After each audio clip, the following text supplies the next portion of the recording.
Bonjour à tous. Tout d'abord, merci à l'UNAFAM pour cette invitation à ce précieux colloque. C'est vraiment, on est très heureux que la Fondation Donicoeur y ait une place pour parler de sa campagne de déstigmatisation de la schizophrénie qui a démarré cette année et qui s'intitule « Une autre réalité ». Je vais en fait pendant cette présentation vous développer quel a été notre cheminement et quel a été le résultat de cette campagne. Tout d'abord, quelques mots sur la Fondation Pierre Donicoeur. Vous voyez sur cette photo le professeur Pierre Donicoeur qui était professeur de neurologie et de psychiatrie, qui a fondé l'école de Sainte-Anne. Et qui se voulait absolument avant-gardiste, novateur dans sa spécialité, et qui prônait une psychiatrie où il mettait le patient et sa famille au centre du système de soins. En 2007, ce sont ses élèves, les professeurs Lowe et le professeur Ollier, qui ont décidé de créer une fondation à son nom pour poursuivre les travaux qu'il avait initiés. C'est donc la Fondation Donicoeur qui a été créée à l'époque, qui est une fondation qui a d'emblée été reconnue d'utilité publique et qui a trois missions principales que sont d'une part le financement pour la recherche, parce que actuellement on est à l'aube de découvertes qui vont probablement révolutionner les soins en psychiatrie, mais il y a une nécessité de financement de ces travaux de recherche.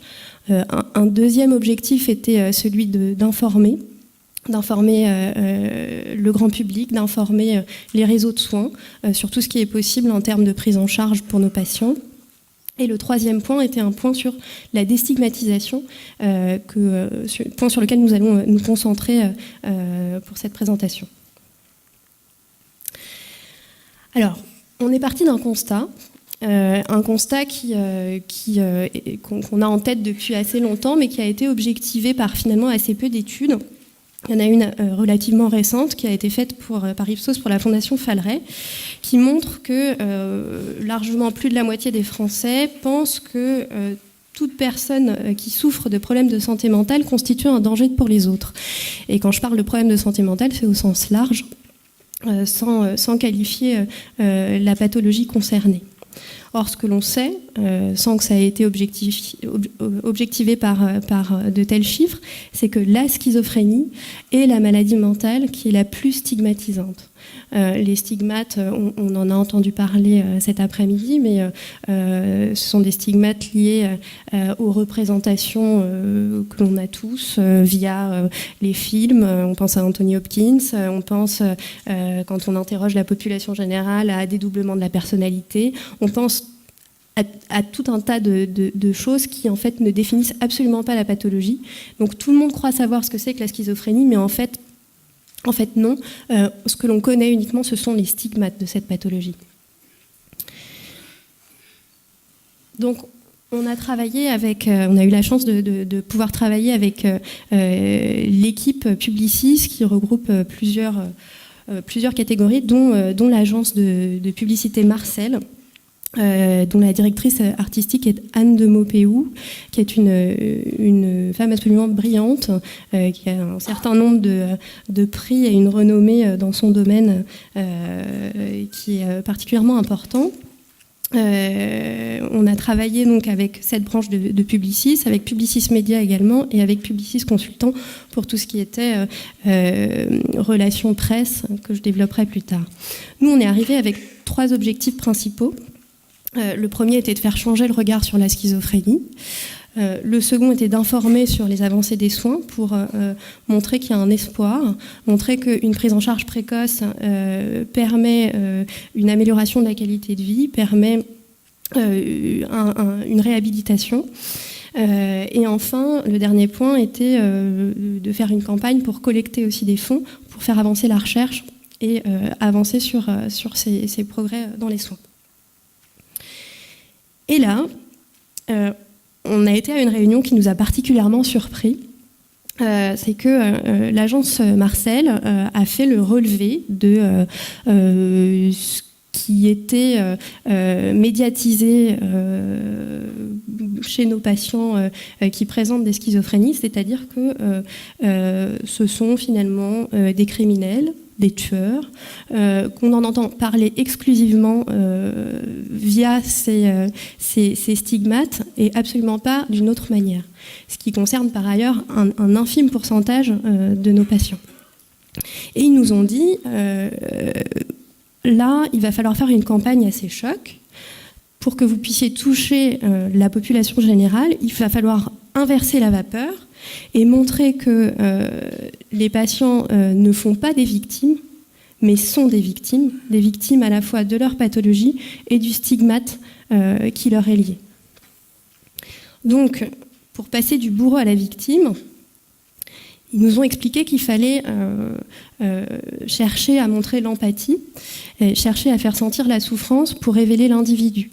Je trouve que cette phrase est assez caractéristique de ce que représente parfois ce qu'on entend et ce qu'on ne devrait plus entendre, mais quand on dit le schizophrène, malheureusement on l'entend encore, on ne parle pas de la pathologie, on parle de l'individu qu'il y a derrière. C'est extrêmement grave finalement d'entendre parler du schizophrène, mais au même titre que plein d'autres pathologies chroniques, du diabétique par exemple, de l'hypertendu. Non, enfin, on parle d'une personne, d'un individu qui souffre d'une pathologie chronique. Et donc ils nous ont dit, attention, ça va être une campagne choc, mais le but n'est pas de choquer, le but est d'interpeller et surtout de ne pas embellir. De montrer quelle est la réalité, comment se mettre à la place du patient qui présente cette pathologie. Alors, de quelle manière? Là, ils nous ont dit, pour toucher un maximum de personnes, il va falloir à la fois faire une campagne télévisée, sur des chaînes de grande audience, mais pas que, puisque les jeunes actuellement ne regardent plus la télévision et qu'il faut aussi toucher cette tranche d'âge 15-30 ans. Il faudra aussi faire une campagne web dont le but sera une diffusion virale. Il y a également une page web ressources qui a été dédiée et des relations presse, bien sûr, au moment de la sortie de la campagne. Alors, ce qu'ils nous ont proposé, d'une part, donc c'est un spot vidéo qui se divise en 3 spots. En fait, il y a un spot de 1 minute et 2 spots de 20 secondes qui ont du coup été diffusés sur les chaînes de grande audience. Et vous voyez ce personnage, Alexis, 20 ans, qui est représenté avec des lunettes de réalité virtuelle. Ce symbole nous a paru extrêmement riche, extrêmement précieux lorsqu'il nous a été dévoilé par l'agence Publicis, puisque c'est l'image finalement d'une perception de la réalité qui est altérée, et c'est une image qu'on peut tout à fait se représenter quand on fait partie de la population générale et qu'on n'a pas forcément connaissance de ce qu'est la pathologie. Donc Alexis, c'est un jeune homme de 20 ans qui fait des activités de tout jeune homme de 20 ans. Il a des amis, il a une sœur, il sort avec sa copine, il joue au foot avec ses copains. Mais au fur et à mesure du spot, on voit que sa réalité, elle est ponctuée à la fois de moments heureux, mais aussi de moments qui sont plus inquiétants, plus étranges et différents de la réalité. Donc Alexis vit avec une schizophrénie. Et le parti pris était de tenter de montrer quelle était la réalité d'Alexis en passant d'une vision objective à une vision subjective, c'est-à-dire en passant de Alexis qui joue avec ses amis à ce que ressent Alexis en étant à l'intérieur de ses lunettes de réalité virtuelle. Ce que je vous propose, c'est de voir le spot, si on peut le lancer. Ah. Est-ce que c'est possible de le lancer ? Il s'appelle Noah, et quand on s'est rencontrés, c'était genre il y a vraiment pas longtemps. Récupère-le La frappe Oui C'est bon les gars.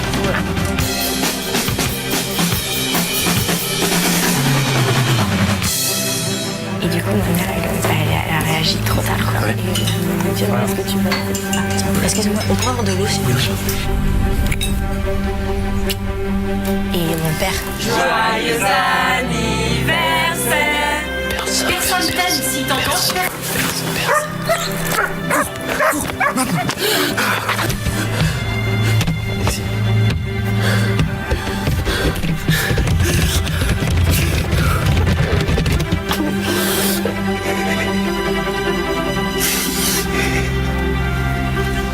Ça va aller.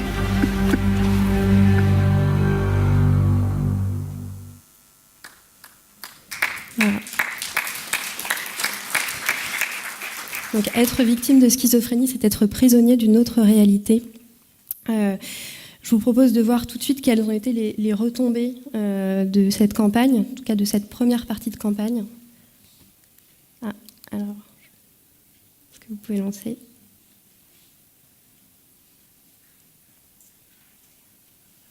Non, je peux vous en parler oralement. C'est en fait un film qui a été... Ce film des retombées, un film qui a été réalisé par Publicis, qui montre qu'il y a plus de 8 millions de personnes qui ont été touchées par cette campagne, et qu'elle a été diffusée sur les chaînes majeures télévisuelles, 14 spots de 60 secondes avec de fortes retombées presse. Plus d'une cinquantaine d'articles sont parus pour parler de ce qu'était la schizophrénie, pour parler en même temps de cette campagne au moment de sa diffusion. Et globalement, les retours qu'on a eus sont des retours extrêmement positifs, que ce soit de retours écrits, des retours sur les réseaux sociaux. On a eu quand même une campagne dont on a l'impression qu'elle a touché.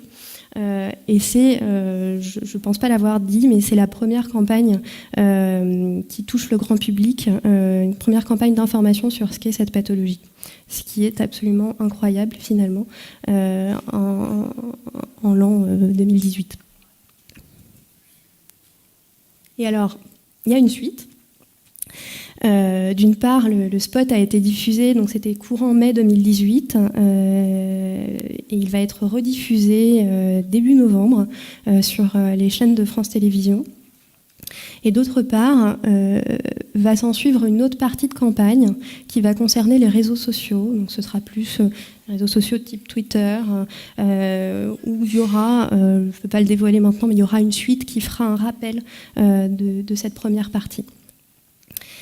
Et enfin, pour conclure, je dirais que notre adage, c'est l'adage de la Fondation de Nicker, c'est que la déstigmatisation soigne, puisque la déstigmatisation, en intervenant tout à l'heure, a parlé de double peine, ce qu'on partage complètement, c'est-à-dire que nos patients et leurs familles, à la fois, prennent conscience, reçoivent un diagnostic de schizophrénie qui est quelque chose quand même de particulièrement important dans leur trajectoire de vie.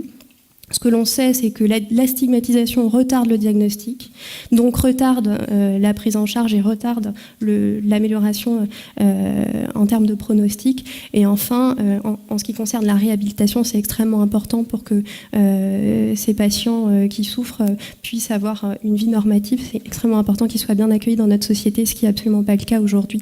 Donc voilà quel était l'objectif de cette première campagne de déstigmatisation de la schizophrénie. Je vous remercie de votre attention.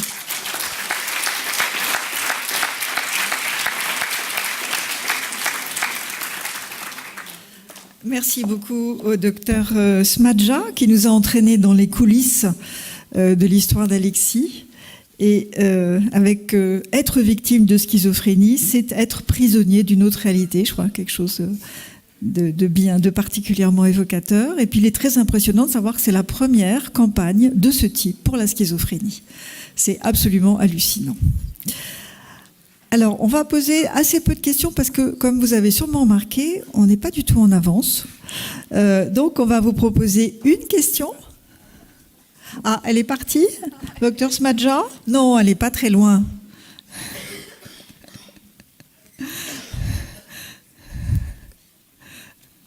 Alors, est-ce que... Oui, voilà, une question, voilà.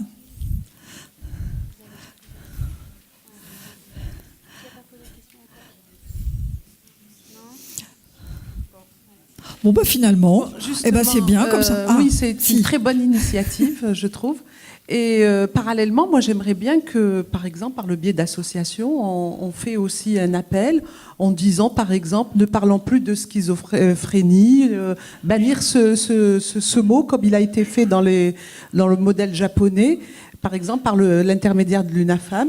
dire ne parlons plus de schizophrénie, mais de maladies, je sais pas, psychiques ou voilà. Comme quoi, ce mot, voilà, prête à chaque fois, on a l'impression que c'est un criminel, etc. Changer le mot, comme ça a été fait au Japon. Je crois. Moi, je pense que Nicolas parallèlement, Rinto, il faut, par les biais des médias, tout à l'heure, il y avait une journaliste qui était là et j'ai pas posé ma question, c'était cette question que je voulais poser. C'est pourquoi aussi ne pas faire aller dans ce sens, déstigmatiser le mot, voilà, le mot schizophrène. Je crois que Nicolas Rinto a fait une présentation ce matin sur cette question du changement de nom. Nous, on a pris le parti de faire une campagne du moment où ce nom est encore usité. Et donc, il est important d'en parler aujourd'hui. Peut-être que les choses changeront demain. C'est une question ouverte. Je pense que c'est tout à fait légitime de se la poser parce qu'elle prête effectivement à confusion cette dénomination. C'est-à-dire que changer de nom a été fait dans de multiples pathologies, pas seulement psychiatriques, sur les 20 dernières années. Et pourquoi pas ? Absolument. Absolument. Oui, la psychose maniaco-dépressive qui est devenue maladie bipolaire, c'est beaucoup plus chic d'avoir une maladie bipolaire que d'avoir une psychose maniaco-dépressive. On n'aimait pas du tout ce mot-là, par exemple. Ça s'est fait dans des tas d'autres maladies. La spondylarthrite ankylosante, qui est une maladie articulaire, ankylosante, c'était pas très flatteur. Alors on l'a appelé pelvis spondylite rhumatismale, c'est mieux quand même. On n'a pas l'idée d'ankylose, que personne n'a vraiment envie de ça. Donc changer de mot, ça peut être une excellente idée, absolument, absolument.